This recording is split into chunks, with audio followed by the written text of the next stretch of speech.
Bien, seguimos con más noticias. Lo hacemos, por supuesto, entrando en modo carrera presidencial. Está con nosotros Mara Cedini. Muchísimas gracias por estar junto a nosotros. Bienvenida. Gracias, Francesco. Feliz de estar aquí contigo. Del comando de José Antonio Cast. Y voy a partir igual que la entrevista anterior porque entrevistamos a una integrante del comando de Janet Jara. ¿Cómo está el entusiasmo después de este debate presidencial? Me alata preguntar los resultados porque todo el mundo ha preguntado lo mismo todo el día. Pero el entusiasmo, pensando que queda poquito, el ánimo, la fuerza, ¿cómo están? Muy bien, la verdad es que hemos hecho una campaña, ha sido larga, intensa, pero ha sido una campaña bonita, muy cercana, con mucho terreno, lugar que recorre José Antonio Cast, tiene una recepción maravillosa, la gente lo quiere mucho. 4 años. No. Yo tampoco, yo llevo menos, yo llevo harto menos, pero en el fondo eso, ha sido una campaña muy alegre, muy entretenida. Yo creo que hemos marcado una diferencia con la campaña en redes sociales, con la gráfica, con la franja, con los jingles, con el disco de José Antonio, al mismo tiempo con el nivel de terreno que hemos recorrido. José Antonio realmente tiene una valoración entre la gente que yo creo que se nota mucho. Evidentemente ayer el debate yo creo que fue el broche de oro de un tremendo desempeño de José Antonio Cast y estoy segura que se va a reflejar en la urna el domingo. ¿Cambió algo del debate Archi al de Anatel? Cambian muchas cosas, cambian los formatos, cambian los temas. Yo creo que ayer... Estoy pensando en la preparación, en la propuesta. Ayer el debate... Si hubo una actitud de ir a buscar a la candidata Jara esta vez. Mira, yo creo que hay varias cosas. La primera es que yo creo que el debate de ayer tenía muchas más preguntas orientadas a cuáles son las prioridades de los chilenos y sobre todo a las propuestas programáticas. En ese sentido yo creo que permitió que los candidatos desarrollaran más bien su idea, fueran cuestionados, pudieran responder, pudieran un poco interpelar ciertas falsedades que han estado dando vuelta. Y bueno, se tocó el tema de seguridad que en Archi no se tocó, que es clave. Se desarrolló un poco más el tema migratorio, nos metimos más en temas que tienen que ver con vivienda y actualidad. Más bien que la gente entiende. En Archi pueden haber algunas preguntas un poco más específicas de algunos temas. Eso evidentemente marca la pauta. Y yo creo que también se marcó una diferencia en que ya el tono de Janet Jara de los debates termina siendo agotador, esta cosa que interpela, que interrumpe, que gritonea y después cuando alguien le dice algo se victimiza con esto de ay, es que no me hables así, porque hablas tan fuerte, porque es que yo soy, es que las mujeres, cosa que a las mujeres que estamos en política no nos parece muy respetable, digamos, pero yo creo que José Antonio no se dejó intimidar por ese tipo de acciones, no pisó el palito tampoco. Bueno, ha sido una campaña la de Janet Jara de estar mintiendo en cuanto... Mira, lo más grave yo creo es que se han llenado un poco la boca con esto de la campaña del terror, cuando han sido precisamente ellos los que han hecho una campaña del terror, primero mintiéndole a los adultos mayores, diciéndoles que se les iba a acabar la PGU, una falsedad absoluta, mintiéndole a las mujeres, mintiéndole a diversidades sexuales, diciendo que se iban a acabar derechos, y la verdad es que ese tipo de campañas son muy duras para la gente, pero yo estoy segura que los chilenos son muy inteligentes y no caen en ese tipo de cosas, pero tenemos que salir a desmentirlas igual. Pero el tema de las 40 horas fue protagonista del debate una vez más. Según Janet Jara, insiste en que ustedes pretenden generar una modificación allí. José Antonio Cast explicó que tiene que ver más bien con el apoyo a las pymes y una serie de otras cuestiones más, quedó súper claro, pero también es cierto, ¿no? Yo lo digo francamente, pero también es cierto que en su minuto sí ustedes tenían documentos que decían revisar, y quizás faltó, no sé si hay una autocrítica, faltó explicar qué significaba revisar, para que no lleguemos hasta el último debate hablando lo mismo. Mira, lo que hay que tener claro es que acá, durante este gobierno, y sobre todo bajo Janet Jara como ministra del Trabajo, se hicieron reformas que fueron muy perjudiciales para el empleo. Cuando tú tienes una economía que no crece, no hay aumento de la productividad de los trabajadores y no hay inversión, y tú además a esa economía que está debilitada le pones las 40 horas, el aumento del salario mínimo, la ley Karim, la reforma previsional, que todos son costos para los empleadores, que para las pymes son aún peores. Bueno, todas esas cosas que se jacta Jara son precisamente los que tienen 1 millón de desempleados hoy día en Chile. Entonces, yo creo que lo que tenemos que entender respecto a la situación es que José Antonio Cast lo que dice, ok, tenemos que sobrevivir con estas reformas que están implementadas en un mal momento. Nadie quiere que la gente no gane más ni que no llegue a trabajar a su casa, pero frente a no tener empleo, yo creo que todo chileno sabe cuál es la decisión que prefiere. Entonces, hoy día, teniendo eso, vamos a tener que revisar cómo ayudamos a esas pymes para que no tengan que cerrar precisamente Pero quizás faltó porque los explicar, costos son revisar, demasiados. para que no fuera como terminar, reformar. Sí. Ahora, la diferencia es que eso no estaba en el programa. Estaba en uno de los planes de apoyo Sí, a mi pyme en la revisión de las 40 horas. Y eso hay que dejarlo claro que no estaba en el programa presentado en el CERVEL. El tema con algunas cifras. Yo creo que todos nos podemos equivocar en la vida. Sí. Pero habría que haberlo dicho. Me equivoqué, no es el número, porque se equivocó ayer José Antonio Kast ¿Con con qué? algunos números. ¿Con cuáles? No, particularmente con la cantidad de personas que mueren en Chile. Ah, sí.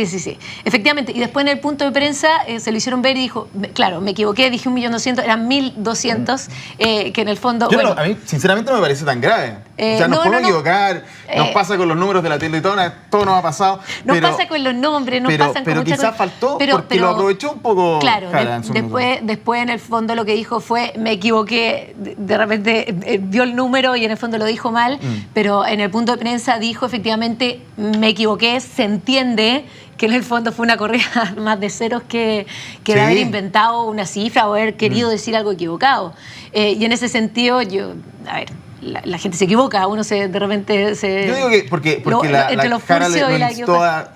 Bueno, pero es el juego que estaba jugando Jara durante todo el debate, la vimos, digamos, muy agresiva, interpelando, interrumpiendo, y la verdad es que ha sido la tónica de estos últimos meses, pero José Antonio Kast simplemente pidió disculpas por el error y sigamos adelante, se entiende lo que quise decir, que es lo importante. Okay. Otra cosa que a mí me llamó poderosamente la atención y en general a algunos colegas también, no sé si a ti, desde el punto de vista de lo que ha generado comunicacionalmente, es... Frente a la pregunta con respecto a este proyecto energético de hidrógeno verde tan relevante, muy potente en inversión y que también es justamente lo que Chile apunta en temas de descarbonización y una serie de otras cosas, pero en el dilema como conflicto ambiental y, digamos, astronómico de lo que pasa con nuestro gran la serie de proyectos astronómicos que tenemos en la zona. Pero quiero decir, se planteó, no digo que esté bien o esté mal, simplemente te lo quiero plantear, el hecho de que probablemente se pensó que Jara iba a estar más por el lado del cielo y Kast por el lado de la inversión y la energía verde, puede ser, ¿por qué no? Y fue al revés. ¿Por qué a ustedes les interesa más bien proteger ese espacio astronómico más que una empresa que apunta al hidrógeno verde? Mira, te voy a ser sincera, yo no soy muy experta en esa área, pero yo creo que desde el punto de vista de cómo nosotros vemos las cosas, es que acá tienen que haber equilibrios, siempre. José Antonio Kast sí mencionó que muchas veces existen lugares más estratégicos para hacer distintos tipos de proyectos de inversión, que no necesariamente cosas que en un minuto uno dice, bueno, a tontas y a locas, o cerrar permisos, como lo hemos visto con la creación, por ejemplo, del Hospital del Cáncer, por las arañitas, o finalmente o hacer proyectos a tontas y a locas. Yo creo que todo esto tiene que tener una evaluación de impacto ambiental rápida, eficiente, sin trabas, sin exceso de permisología y que aporte a las comunidades en términos de inversión. Nosotros somos completamente pro inversión, pero todos y pro reglas claras. Y pro reglas claras. Claro, y no 16.000 papeles para poder lograr se entiende la generar crítica, un proyecto, pero siempre con responsabilidad yo hasta a las entiendo, comunidades. Esta empresa cuenta justamente con varios pasos ya adelantados, siguiendo las reglas del juego, y en particular en el tema lumínico, es una empresa que cumple con la norma hasta donde va la evaluación de impacto ambiental. Solamente que la comunidad científica igual dice, esto nos va a afectar de todas formas, por favor no lo hagan. Y ustedes se la jugaron por esa comunidad científica. Así parece. La verdad es que, como te digo, no soy experta en el tema y habría que... No, pero yo la pregunta al candidato. Habría que... ¿Conocía el tema, digamos? Sí. José Antonio Kast conoce de todos los temas. La verdad es que está muy preparado en ese sentido. Mara, en otro tema que me llamó también poderosamente la atención, que tiene que ver con la migración, y lo digo como algo novedoso del debate, porque de migración hemos hablado un montón. Yo decía también en la otra entrevista, parecimos ya todos expertos, porque pucha que hemos hablado, para bien, para mal, los cambios que se necesitan, las críticas. Emplazó a la candidata Janet Jara con esto del corredor humanitario. Y ella planteó que cuando ella sea presidenta lo va a hacer, pero como diciendo que no, las decisiones que haya tomado Gabriel Boric en esa materia, en ese punto en particular, no es responsabilidad de ella. Pero también lo del corredor tampoco se lo había escuchado tanto como una de las soluciones frente al tema a José Antonio Kast. Esto es nuevo, lo estudiaron recién, siempre fue parte del programa. ¿Cómo lo van a hacer? ¿De qué se trata? Es parte, de hecho lo dijo en Archie, pero cuando estaba difícil explicar las cosas en ese debate. Mira, El tema migratorio es súper complejo. Requiere relaciones internacionales claves que finalmente lo que vemos, este gobierno no ha generado buenos vínculos a nivel internacional. Muchos tuits que no corresponden, no contestadas de teléfono a distintos mandatarios, representantes.